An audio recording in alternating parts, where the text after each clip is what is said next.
जय गुरु जी। नमस्कार दोस्तों, आशा है आप सभी कुशल होंगे। आज हम चर्चा करेंगे एक ऐसे विषय पर जो हमारे शरीर को बहुत ज़्यादा प्रभावित करता है। बात करेंगे सिर की। सिर यानी हेड। आप सबने देखा या सुना होगा कि पुराने ज़माने में सर को हमेशा ढक कर रखते थे।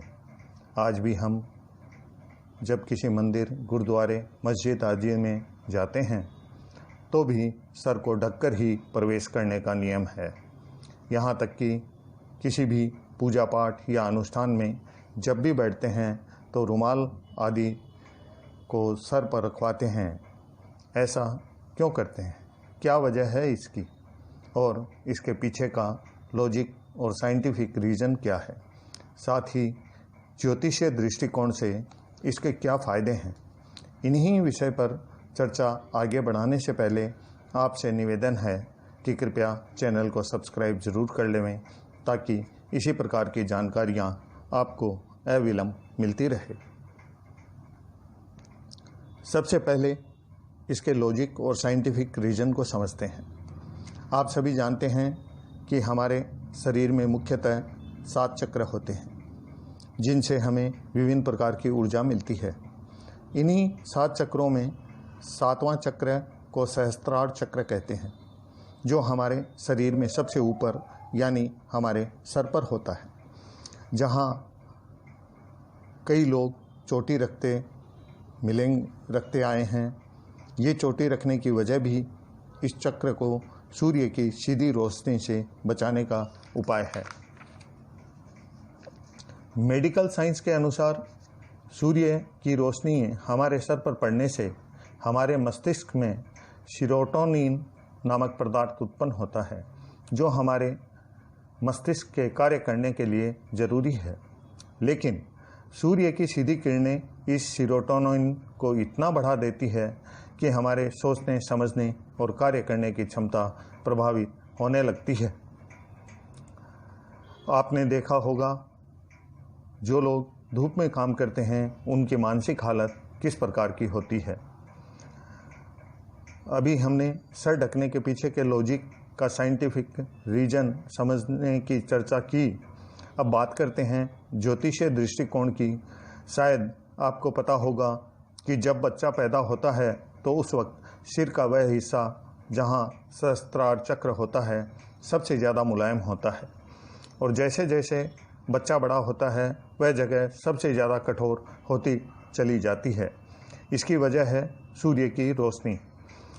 ज्योतिष में सूर्य को आग माना गया है और आग किसी भी चीज़ को जलाकर राख कर देती है। ठीक इसी प्रकार सूर्य की सीधी किरणें हमारे सहस्त्रार चक्र को इम्बैलेंस करती हैं और हमारी सोचने समझने की शक्ति प्रभावित होने लगती हैं। हम सब जानते हैं कि हमारी सोच या जो भी हम करते हैं वह हम स्वयं नहीं करते बल्कि ग्रह करवाते हैं। मान लीजिए किसी को राहु की महादशा चल रही है। राहु चूँकि नैसर्गिक पाप ग्रह है तो उस दशा काल में व्यक्ति की पाप प्रवृत्ति हावी हो जाती है और ऊपर से सूर्य की सीधी किरणें सहस्त्रार चक्र पर पड़ने से राहु की पीड़ा बढ़ने लगती है। लाल किताब में राहु से पीड़ित व्यक्ति को सर ढककर रखने की सलाह भी दी गई है। आज से हजारों साल पहले का अध्ययन करेंगे तो पाएंगे कि उस वक्त भी जो लोग सर ढककर रखते थे उनका समाज में विशिष्ट स्थान था।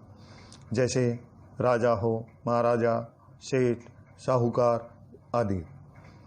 जब हम अपने पूर्वजों की पुरानी तस्वीरें देखते हैं तो उनकी फ़ोटो में भी उनका सर ढका हुआ मिलता है।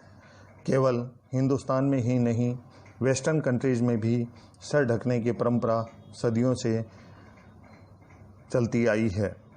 अंग्रेज जिन्होंने सारी दुनिया पर राज किया वो भी हमेशा सर पर टोपी आदि रखते थे। आज के युग में भी अगर आप देखेंगे तो पाएंगे कि जो लोग सर ढक कर रखते हैं उनकी समाज में एक अलग ही पहचान है, अलग ही रुतबा है।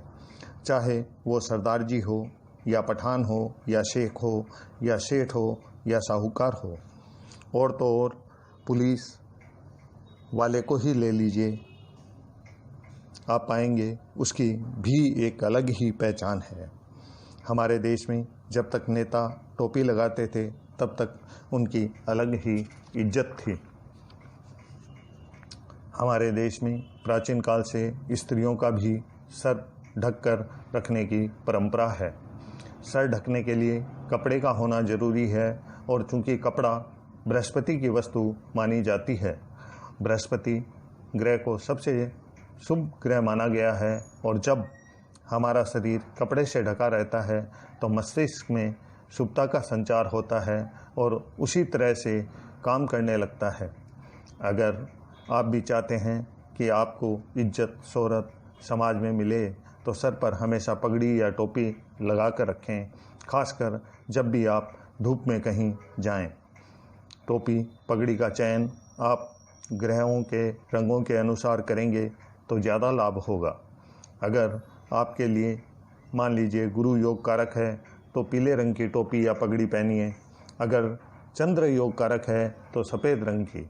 इसी प्रकार योग कारक ग्रहों के रंगों अनुसार आप टोपी या पगड़ी पहनेंगे तो हर प्रकार से लाभ ही लाभ होगा।